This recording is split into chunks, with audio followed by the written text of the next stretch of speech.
What the hell is wrong with that corner? Why wasn't Freddie Roach out in the ring between rounds yelling at the referee?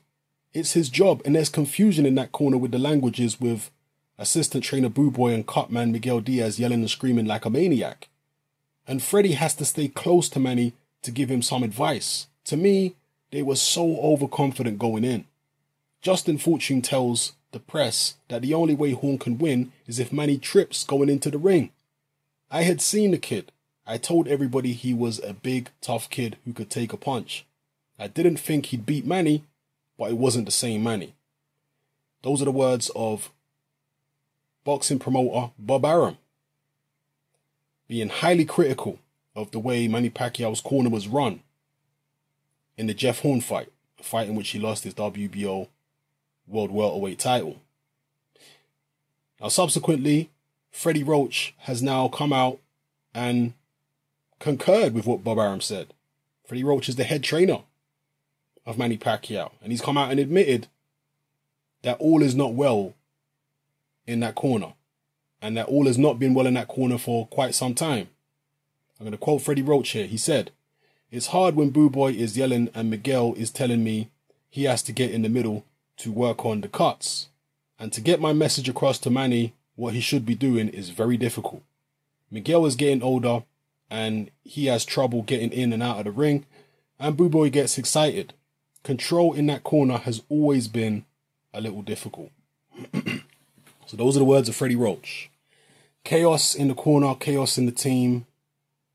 People firing shots back and forth at different members. A lot of infighting.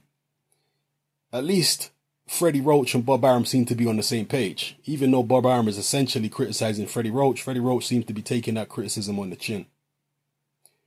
In my view, though, I don't think that's the main reason that Manny Pacquiao lost the fight, because of chaos in the corner. I don't think so.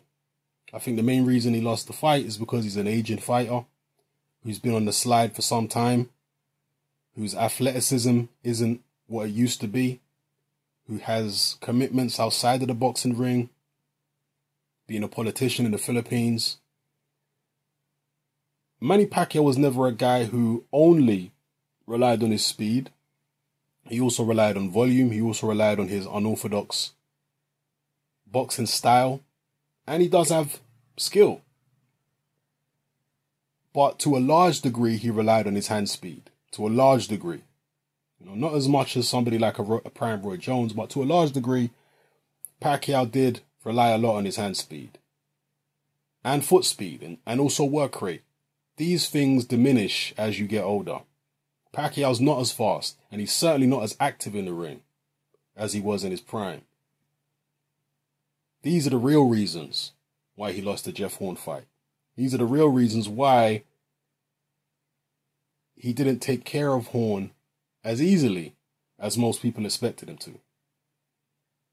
Now, most people would admit that Pacquiao, going into the fight, they would admit that Pacquiao's not the same as he was a few years ago, but they still felt he had enough to beat someone like a Jeff Horn. Well, he's clearly slipped and faded far more than most people expected, including myself. So, there you have it, people. Those are the words of Bob Arum and Freddie Roach, both concurring that the corner was a mess. But does it even matter at this stage? Could Pacquiao go and seek out another trainer? Because Freddie Roach has apparently advised him to retire. How will Manny Pacquiao take that? Will he say, you know what, Freddie, cool, you do your thing, I'll go in and continue boxing with someone else in my corner? Will he do that? Or will he take Freddie Roach's advice? Let me know what you think in the comment section below. Whether you agree with me or disagree with me, state your case. As long as we're respectful, disagreement is perfectly fine on this channel. All right? It's happening.